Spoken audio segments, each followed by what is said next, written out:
Hello students, I am Dr. Umesh Bansod, Professor, Department of English, Jam Patel College, Bhandara, Maharashtra. In today's lecture, we shall discuss distinguishing features of the age of sensibility 1745 to 85. 1745 से लेकर 1785 तक का जो period है उसको हम as of sensibility के नाम से जानते हैं। ऑगस्टिन इरा के तुरंत बाद हम इस पीरियड को डिस्कस कर रहे हैं।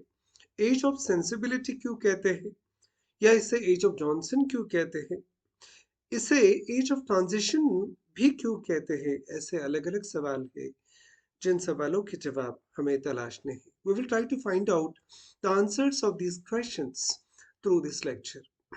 Age of sensibility, the period is 1745 to 1798 and this period is known as the age of sensibility, but it is also sometimes described as the age of Johnson.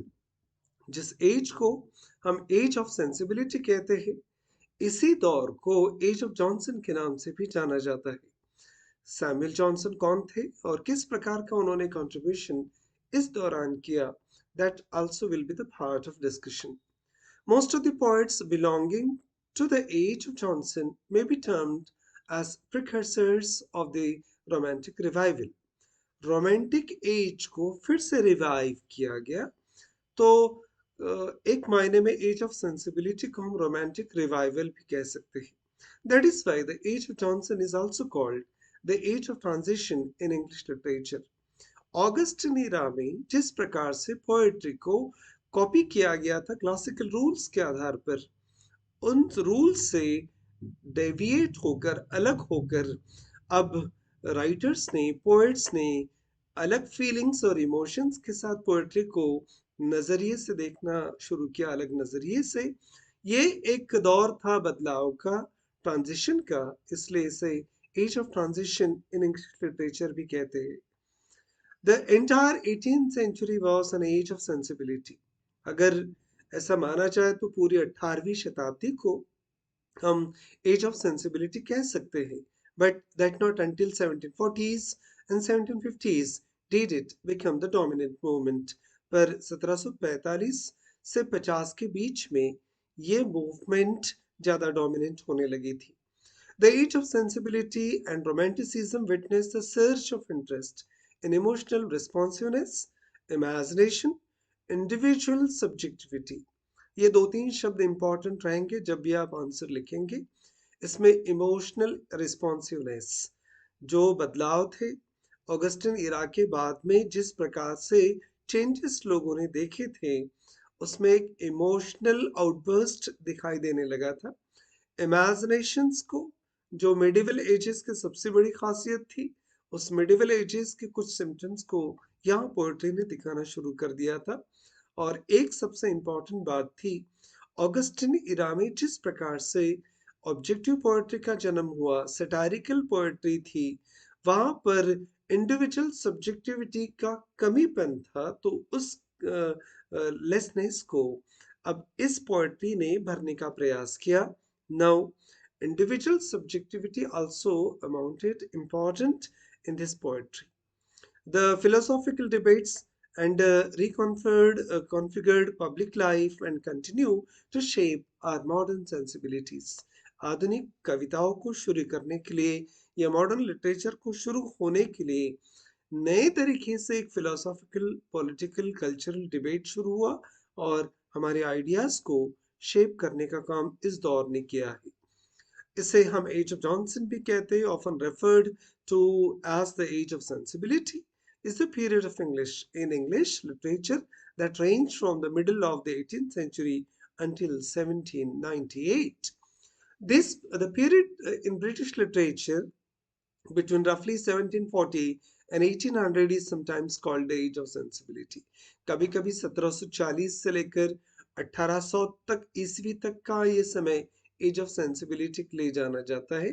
In recognition of the high value and many Britons came to place on explorations of feelings and emotions in literature and other arts. अलग अलग प्रकार की भावनाओं को literature में अभी प्रदर्शित करने का एक नया चलन यहाँ से शुरू होता है। What is the historical context of the sense and sensibility? Sensibility ये शब्द जब आता है तो सेंसिबिलिटी का शब्द ये कहाँ से आया, और सेंस और सेंसिबिलिटी इस शब्द से इसका क्या लेना देना है, उसे भी हम समझने का प्रयास करेंगे. The plot of Sense and Sensibility is set around the turn of 19th century. 19वीं शताब्दी की शुरुआत जैसे ही होती है तो सेंस और सेंसिबिलिटी ये शब्द चर्चा में आता है. When the rational enlightenment thinking that dominated British 18th century culture found itself in competition with an opposite tendency that idealized rugged nature, sentimentality and spontaneity. अब सेंटिमेंटलिटी कहो या नेचर के इम्पल्सिस कहो, स्पॉन्टेनिटी कहो, ये सारी चीजें नई पोएट्री में अब सर्च होने लगी थी, उभरने लगी थी. What is the age of sensibility, romanticism? The age of sensibility and romanticism witnessed the surge of interest in emotional responsiveness. जब भी हम एज ऑफ सेंसिबिलिटी की बात करेंगे तो इमोशनल आउटबर्स्ट या इमोशनल रिस्पॉन्सिवनेस, इमेजिनेशन और इंडिविजुअल सब्जेक्टिविटी, ये तीन कोर वर्ड्स रहेंगे ही रहेंगे आपके डिस्कशन में. These inward explorations coincided with the series of political, cultural, and philosophical debates that reconfigured public life and continue to shape our modern responsibilities. There was a focus on emotions, imagination, and individualism, that is, subjectivity. Samuel Richardson, Henry Fielding, and Jane Austen, these are three important writers of this era. The emergence of novel is a popular literary form. जब आप Samuel Richardson की बात करते हैं तो आपके सामने epistolary novel की बात तो होगी ही होगी.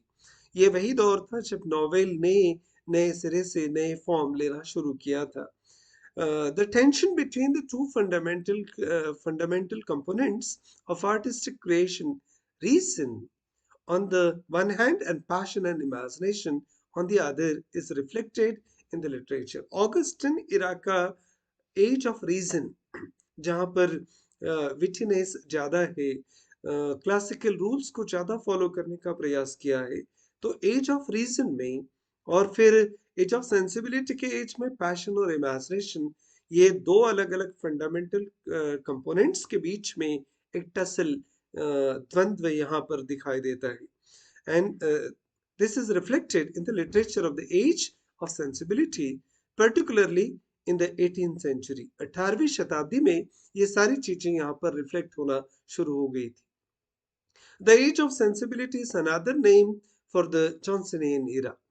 With the release of lyrical ballads in 1798, the rise of poets William Wordsworth and Samuel Taylor Coleridge ushered in the Romantic era. 1798 lyrical ballad का पब्लिकेशन हुआ और दो इम्पोर्टेंट कवि विलियम वर्ड्सवर्थ और सैमुअल टेलर कॉलरिज का भी नाम उभरने लगा था रोमांटिक इरा में, और इसी को रोमांटिक इरा की बिगनिंग मानते हैं.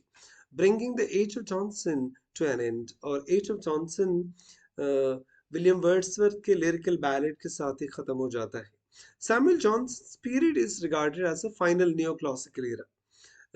सैमुअल जॉनसन के राइटिंग को ही नियो क्लासिकल या स्यूडो क्लासिकल इरा का एक आखिरी दौर माना जाता है, और यहीं पर एज ऑफ जॉनसन या एज ऑफ सेंसिबिलिटी, ये दोनों टर्म्स एक दूसरे के साथ फिर शुरू हो जाती है. The Man of Feeling 1771 by Henry Mackenzie and Tristram Shandy in 1759-67 by Lawrence Sterne are two examples of the classic prose literature from the age of sensibility. The Man of Feeling और ये Henry McKenzie की writing है, और ट्रिस्टम Shandy ये Lawrence stern की writing creation है. तो ये दो इम्पॉर्टेंट नॉवेल इस दौर के इम्पॉर्टेंट राइटिंग माने जाते हैं. एग्जामिनेशन में आपको कुछ एग्जाम्पल कोट करने होंगे.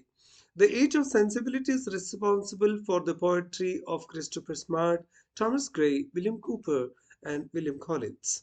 एज ऑफ सेंसिबिलिटी में कुछ इंपॉर्टेंट पोएट्स को हम समझेंगे, जिसमें Christopher Smart, Thomas Gray, William Cowper और विलियम कॉलिंस.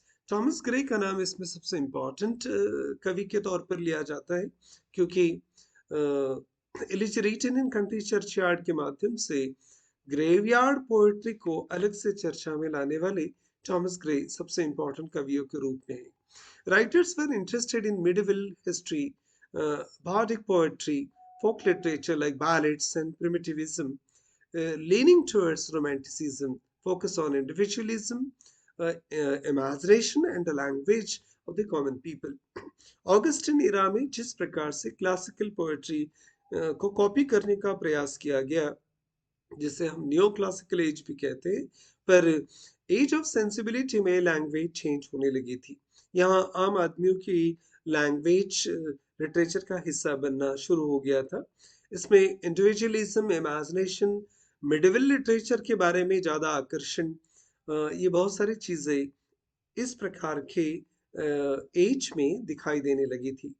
कुछ पॉलिटिकल फीचर्स भी इस एज के समझना जरूरी है।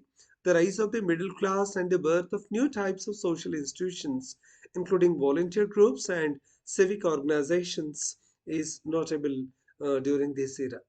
मिडिल क्लास, मध्यम वर्ग तो ऑगस्टिन इरा से ही इमर्ज होना शुरू हुआ था, पर middle class age of sensibility में ज्यादा तौर पर स्पष्ट रूप से दिखाई देने लगा था। और the French and the American Revolution demonstrated an expanding significance of individual liberties and rights. American Revolution और French Revolution, ये दो important revolutions है जिन्होंने individual liberties को, rights को ज़्यादा expand करने का प्रयास किया। इसका significance इस दौर में समझा जाने लगा। The age of sensibility witnessed the propagation of the notion that every person had inherent rights such as the right to life, liberty and property. ये वही दौर था जिस दौर में राइट टू लाइफ, लिबर्टी और प्रॉपर्टी के राइट्स ऐसे बहुत सारे शब्द अब लोगों के डिक्शनरी में ऐड होने शुरू हुए थे। These rights were seen as basic and it was thought that the government ought to defend them. सरकार की ये जिम्मेदारी है लोगों की सुरक्षा करना, उनकी आज़ादी की रक्षा करना और उनकी संपत्ति की सुरक्षा करना। इस प्रकार के विचार इस दौर में पॉलिटिकल सिनेरियो में दिखने शुरू हो गए थे। William Godwin's inquiry concerning political justice and its influence on morals and happiness 1793 में पब्लिश हुआ, advocated the elimination of conventional hierarchies and the creation of more egalitarian society, while Mary Wollstonecraft's vindication of the rights of the women with strictures on political and moral subjects जो publish हुआ था 1792 में, pushed for more rights and opportunities for women. ये दो publications importance थे।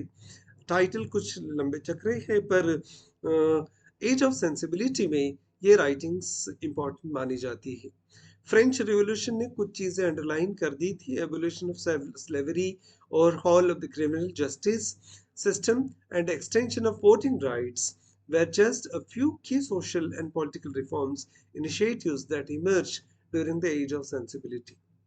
Augustine इराक्स के साथ साथ फिर गुलामी का ख़त्म हो जाना, क्रिमिनल जस्टिस सिस्टम को फिर से डिफाइन करना, उसमें बहुत सारे सुधार लेके आना, वोटिंग राइट्स को एक्सटेंशन मिल जाना, ये बहुत सारे सोशल और पॉलिटिकल रिफॉर्म्स थे जो इस दौर में देखे गए थे। पर फोकस था सेंसिबिलिटी के ऊपर। Sensibility was used to describe heightened emotional awareness, empathy and concentration on unique sensation that experiences.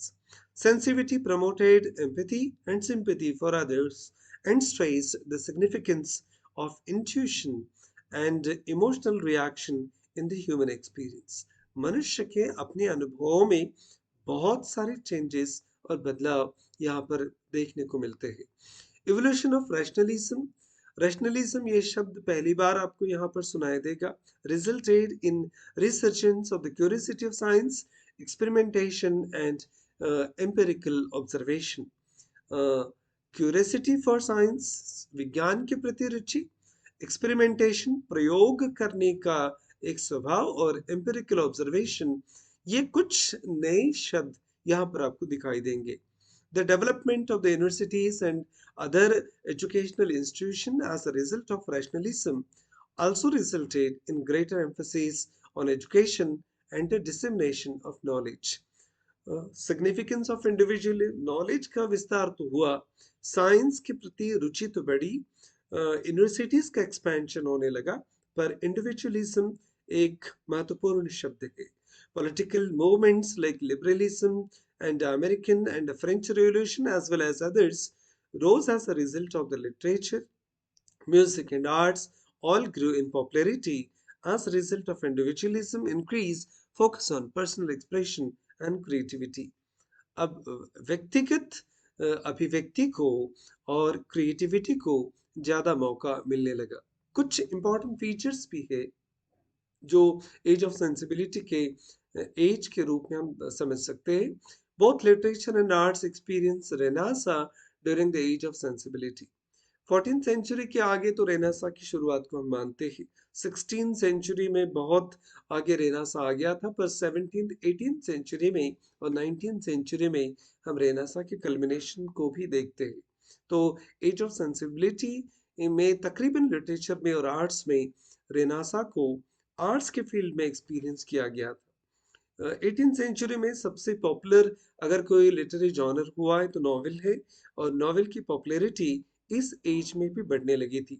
The significance of the sensitivity, emotional expressiveness and individualism was also represented in literature in the arts. The era's novel were characterized by their psychological realism, attention to details and emphasis on family life, interpersonal personal connections and social standings. Novel में बहुत सारी चीज़ें अब उभरनी शुरू हो गई थी. इसमें साइकोलॉजिकल रियलिज्म ये एक इम्पॉर्टेंट वर्ड आपको ऑगस्टिन रीरा में देखने को मिलता है. जो इम्पोर्टेंट नॉवेलिस्ट है उसमें Jane Austen, Henry fielding, Samuel Richardson, ये तीन डोमिनेंट नाम आपको एज ऑफ सेंसिबिलिटी में दिखाई देते हैं. जब भी आप सैमुअल रिचर्डसन की बात करेंगे तो एक नॉवेल आपके सामने आएगा जिसको हम एपिस्टोलरी नॉवेल कहते हैं, in which the plot is revealed through the sequence of letters between characters. Characters एक दूसरे को लेटर्स लिखते हैं और इन्हीं लेटर्स के माध्यम से नॉवेल का प्लॉट आपके सामने खुलना शुरू हो जाता है. सैमुअल रिचर्डसन पामेला और virtue rewarded publish in 1740 and Clarissa और द हिस्ट्री ऑफ एंग्लेडी इन 1748, ये दो इंपॉर्टेंट नॉवेल्स है. John Austin investigates the inner lives of her characters are clear examples of this emphasis on uniqueness in her work. Pride and Prejudice, Sense and Sensibility, and Gemma, these are three important novels by Jane Austen. तो कुछ इस प्रकार से as of sensibility को हमने समझने का प्रयास किया है.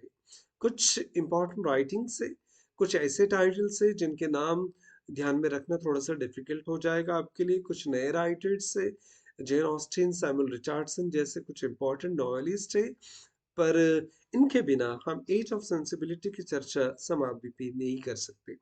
उम्मीद करते हैं कि ये डिस्कशन आपको एज ऑफ सेंसिबिलिटी के बारे में थोड़ी बहुत जानकारी अवश्य रूप में देगा. Thank you very much for watching this video.